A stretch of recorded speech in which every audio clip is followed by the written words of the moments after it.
야심한 시각의 섬유 공장. 쥐떼가 득식을 대고 날씨는 찜통이었죠. 짜증나서 샷건을 쳤지만 상처가 났고 감히 인간의 피를 노리는 쥐. 괘씸했는지 방직기계로 처단해버립니다. 그런데 이걸 지켜보는 수백 마리의 찍찍이들. 그때 뭔가가 덮쳐왔습니다.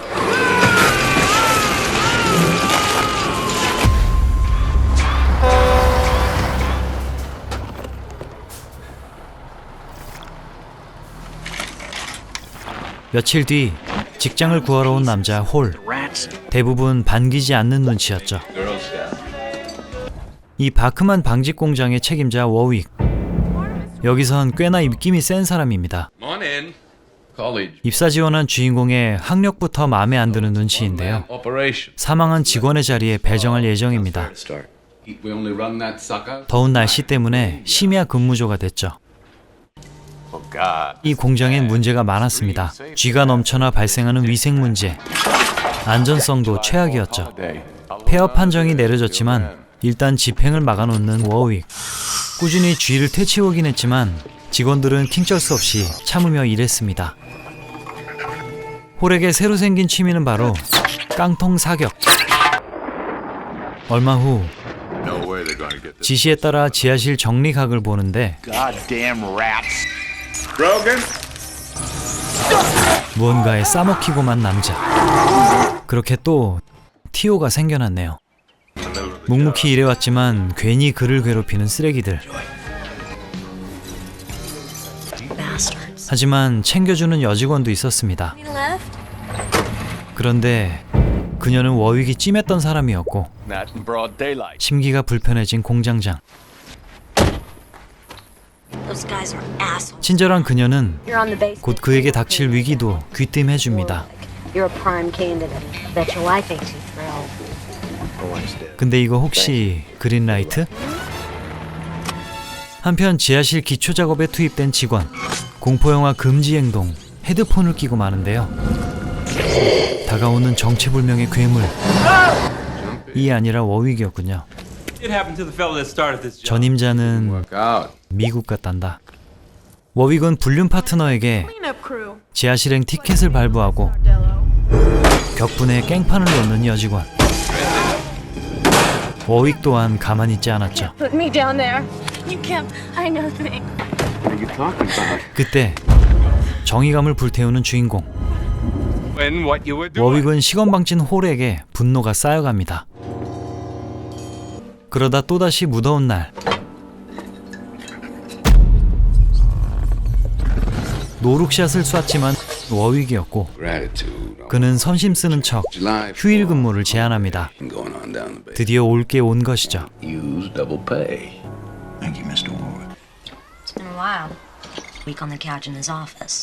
얘기를 들을수록 쓰레기 그 자체였던 워윅. 그날 밤 어둠 속에서 이케이케 열어본 서랍에선 꽁꽁 숨겨둔 폐업 통지서를 획득합니다. 하지만 스텝이 꼬여버린 그녀는 복수는커녕 먼저 가고 말았죠.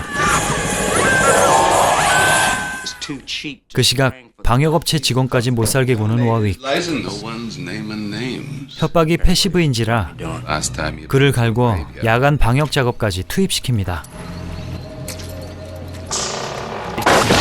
결국 사고를 당하고 마는 쥐스트바스터. 한편 지하에 모인 청소작업 회밀이 물청소가 주된 미션이었습니다. 기간 안에 정리해서 영업 재개 허락을 받아야 하는 거였죠. 그렇게 치워도 끝이 없는 10여 년 숙성 지하 창고. 당연히 찍찍이들의 패러다이스였습니다. 이 와중에 저건 뭘까요? 그렇게 쉬어가며 치우던 그때 홀은 바닥에 통로를 발견하게 됩니다.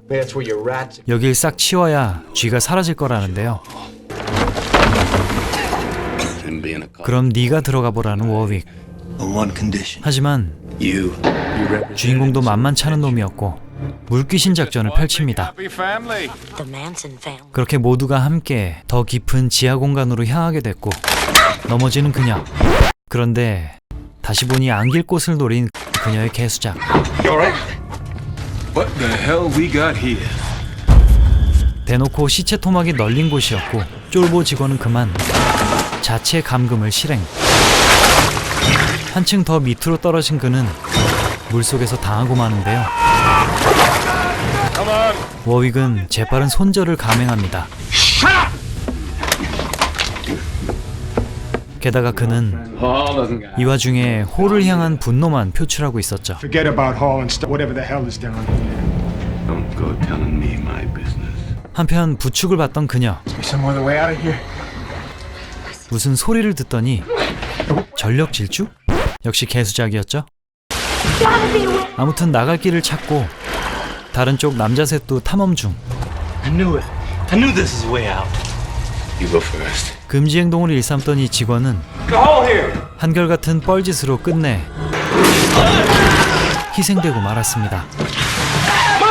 그리고 허우대 멀쩡했던 이 친구마저 늙으신 어머니를 찾으며 벌벌 떠는데요. 그에게도 최후가 닥쳤습니다. 그리고 화염병. 봉준호 영화 괴물이 떠오르는 연출이죠. 도망치던 워윅은 결국 한참 밑으로 추락. 이쪽의 커플은 고생 끝에 길을 찾긴 했습니다. We're gonna make it. 마침내 도착한 곳엔 수많은 해골들의 향연. 바로 공장 및 깊은 동굴이었죠. Come on, let's go. 그때 파묻혔던 워윅 발견. 깊은 상처를 본 그들은 병균이 득실되는 천조가리를 주어서 응급처치를 해주는 게 제정신이야? 그게 빡친 건지 커플이 부러운 건지 워윅은 둘을 공격하기 시작합니다. 그리고 여주를 찌르고만 워윅. 커플 성사를 이루지 못한 채 눈을 감았군요. 그리고 도망치던 워윅은 괴물의 습격을 맞이하는데요.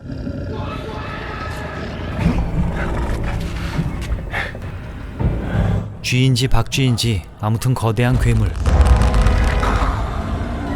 To hell. 회심의 일격을 가했지만 끝내 싸먹히고 말았습니다. 이때다 싶어 런하는 주인공 홀. 여차저차 빠져나온 곳은 방지기계 앞이었고 반갑게 맞이해주는 찍찍이들. 그때 거대 괴물이 쫓아왔습니다. 공교롭게도 꼬리가 걸려버린 괴물. 돌아가서 스위치를 켜면 됐겠지만 멋이 없으므로 깡통을 활용해 막타를 치는 주인공.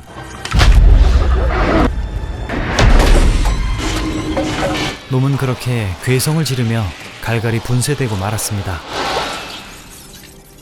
그렇게 괴물쥐 소동은 끝이 나고 새로운 TO들이 생겨났다고 합니다.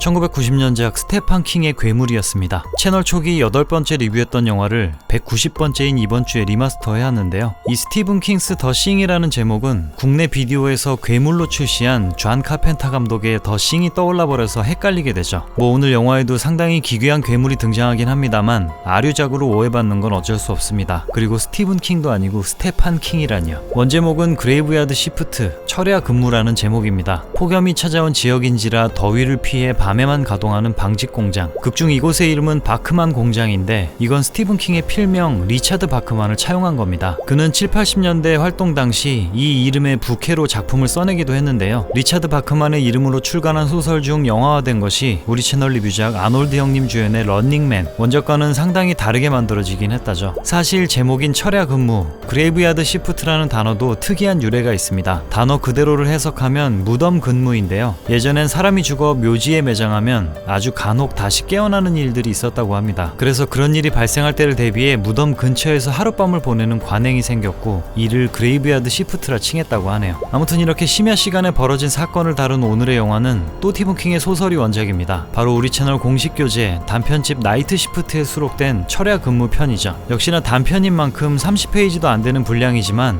흡입력이 상당합니다. 언제나 그렇듯이 영화를 보고 나서 읽거나 읽은 후에 영화를 봐도 비교하는 재미가 쏠쏠하죠. 악덕 공장장 워윅이나 주인공 홀의 캐릭터는 거의 동일합니다만 역시 영화화를 하려면 살을 덧붙여주는 게 인지상정. 공장의 여러 인물들과 소설에선 등장하지 않는 방역업체 지원 등이 추가됐습니다. 큰 차이라면 소설에는 여자 직원들의 등장이나 묘사가 없는데 영화에는 사무직 인원들이나 워윅의 추잡한 악행을 묘사하는 데 큰 역할을 한다는 것이죠. 하지만 주인공과 러브라인을 이루었던 개수작 여주인공이 끝내 죽음을 맞이한다는 건 감독이 눈치를 잘 챙긴 것 같습니다. 스티븐 킹 원작 작품의 달달한 커플 엔딩은 아무래도 안 어울리긴 하죠. 영화에선 자세한 설명이 없는 지하의 괴물, 소설을 읽으면 비로소 보충되는 정보들이 있습니다. 쥐들이 지하에 오래 살며 몸집이 커지고 어두운 환경에 따라 눈이 퇴화, 뒷다리가 없어지는 등의 돌연변이 혹은 진화한 새로운 종의 탄생까지 어쩌다가 날개까지 달린 건지는 모르겠습니다만 아무튼 쥐와 박쥐 중간쯤으로 보이는 기괴한 존재가 되었죠. 팬들이 부르는 이 괴물의 호칭은 자이언트 밀 배트입니다. 거대 공장 박쥐 정도가 되겠네요. 또 스티븐 킹 작품에 종종 등장하는 설정으로 대학 생활을 한 주인공을 타박하는 인물이 등장하는데요. 그린 고블린 트럭 영화 맥시멈 오버드라이브에서 역시 휴게소 사장이 주인공에게 같은 이유로 시비를 텁니다. 수많은 작품을 써온 방대한 스티븐 킹 세계관에서 이렇게 반복되는 설정들을 찾아내는 재미 또한 쏠쏠한데요. 이 주인공 존 홀은 언뜻 보면 차분하고 밋밋해 보이기까지 합니다. 하지만 소설의 묘사 등을 종합해볼 때 자기를 이유 없이 미워하는 공장장 워윅을 은근히 몰아붙이며 같이 사지로 끌고 들어가는 등 대놓고 악인인 워윅보다 더 무섭게 느껴졌습니다. 여러 지역을 떠돌며 근근히 생활해온 주인공이기 때문일까 생에 미련이 없는 듯 두려워하는 기색 없이 숙적을 끌고 공포의 공간 지하로 들어가죠. 진짜 광기를 엿볼 수 있는 캐릭터였습니다. 소소한 차이지만 소설 속 주인공은 캔을 던져서 쥐를 맞추고 영화에선 새총으로 발사한다는 차이점이 있네요. 그리고 마지막에 지상으로 살아 돌아오는 영화와는 달리 소설 원작의 결말은 절망 그 자체. 이것이 또 스티븐 킹이다 싶었죠.